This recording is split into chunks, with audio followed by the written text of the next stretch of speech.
ಇವತ್ತು ನಮ್ಮ cloud ಕಿಚನಲ್ಲಿ regular ಕಸ್ಟಮರ್ದು ಒಂದು ಬಲ್ಕ್ ಆರ್ಡರ್ ಇತ್ತು. ಅದನ್ನೆಲ್ಲ ಬೇಗ ರೆಡಿ ಮಾಡಿ ಪ್ಯಾಕ್ ಮಾಡಿ ರೈಡರ್ಗೆ ಕಳ್ಸಿಕೊಟ್ಟೆ. ಆಮೇಲೆ ನೈಟ್ ಆರ್ಡ್ರ್ ಮಾಡಿದ ಕಸ್ಟಮರು ಮತ್ತೆ ತಿರ್ಗಾ ನನಗೆ ಅಸಾರ್ಟೆಡ್ 12 ಪೀಸ್ ಬ್ರೌನಿ ಬೇಕು ಅಂತ ಕೇಳಿದ್ರು. ಸೊ ಅದನ್ನೆಲ್ಲ ರೆಡಿ ಮಾಡಿ ಕೊಟ್ಟೆ. ಅಷ್ಟರಲ್ಲಿ ನಂದು ನ್ಯೂ OTG ಬಂತು. ಇದೇನಪ್ಪ ಇಷ್ಟು ದೊಡ್ಡ ಬಾಕ್ಸ್ ಅಂತ ಹೇಳ್ಬಿಟ್ಟು ನಮ್ಮ ಚಿನ್ನಿ ಅದನ್ನ ಮುಗಿಸ್ತಾ ಇದ್ರು. ನಮ್ಮಮ್ಮ ಅದನ್ನ ಅನ್ಬಾಕ್ಸ್ ಮಾಡಿದ್ರು. 1 ಇಯರಿಂದ ನಾನು 30 ಲೀಟರ್ OTGನೇ ಮಾತ್ರ ಯೂಸ್ ಮಾಡ್ತಾ ಇದ್ದೆ. ಅದನ್ನ ಮಾಡೋಷ್ಟ್ರಲ್ಲಿ ಸಾಕಾಗಿ ಹೋಗ್ತಿತ್ತು. ಈ OTG ಬಲ್ಕ್ ಪ್ರೊಡಕ್ಷನ್ ಮಾಡೋದಕ್ಕಂತೂ ತುಂಬಾ ಟೈಮ್ ಸೇವ್ ಆಗುತ್ತೆ. ಅಷ್ಟೇ ಅಲ್ಲ, ಹೋಮ್ ಬೇಕರ್ಸ್ಗಂತೂ ಏಡ್ ಮಾಡಿಸ್ದಂಗಿದೆ. ಫೈನಲಿ ನನಗಂತೂ ತುಂಬ ಇಷ್ಟ ಆಯಿತು. ಹಂಗೆ ಬೆಂಟೋಕೆ ಆರ್ಡರ್ ಇತ್ತು, ಅದನ್ನು ಕೂಡ ಮಾಡಿ ಬೇಗ ರೈಡರ್ಗೆ ಕಳಿಸ್ಕೊಟ್ಟೆ. ಕಿಚನ್ ಆರ್ಡರ್ನು ಇದನ್ನು ನೋಡ್ಕೊಳ್ಳೋಷ್ಟು ಸುಸ್ತಾಗಿಬಿಟ್ಟಿತ್ತು. ಏನಪ್ಪ ಇದು ಓಲ್ಡ್ ಮಾರ್ಕ್ ಇಟ್ಕೊಂಡು ಏನು ಮಾಡ್ತಿರಲ್ಲ ಅಂತ ನೋಡ್ತಿದ್ದೀರಾ?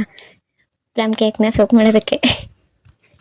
ಬೇಸಿಕ್ ಆಗಿ ಇದು ಟ್ರೆಡಿಷನಲ್ ಮೆಥಡ್ ಪ್ಲಮ್ ಕೇಕ್ ಮಾಡೋದು. Full nuts and of course old ಮಾರ್ಕಿಂದ ಸೋಕ್ ಮಾಡ್ತಾ ಇದ್ದೀನಿ ಕ್ರಿಸ್ಮಸ್ಗೆ ಸ್ಪೆಷಲಾಗಿ. ಮನೆಯೆಲ್ಲ ಕ್ಲೀನ್ ಮಾಡಿ ಇನ್ನೇನು ಮಲ್ಕೋಬೇಕು ಅನ್ನೋಷ್ಟರಲ್ಲಿ ಮಾರ್ನಿಂಗಿಗೆ ಒಂದು ಆರ್ಡರ್ ಇತ್ತು, ಮರ್ತೇ ಹೋಗ್ಬಿಟ್ಟಿದ್ದೀನಿ. ಅದಕ್ಕೆಲ್ಲ ಅಷ್ಟೊತ್ತಿನಲ್ಲಿ ಮತ್ತೆ ಫ್ರಾಸ್ಟಿಂಗಿಗೆ ಗಣೇಶ್ ಎಲ್ಲ ರೆಡಿ ಮಾಡಿಕೊಂಡು 151 ಆಗಿತ್ತು. ಬ್ರೌನಿನೂ ಕೂಡ ರೆಡಿ ಮಾಡಿ ಪ್ಯಾಕ್ ಮಾಡಿ ಮಲ್ಕೊಂಡೆ. ಅಷ್ಟೇ, ಇವತ್ತಿನ ಡೇ ಹೇಗಿತ್ತು.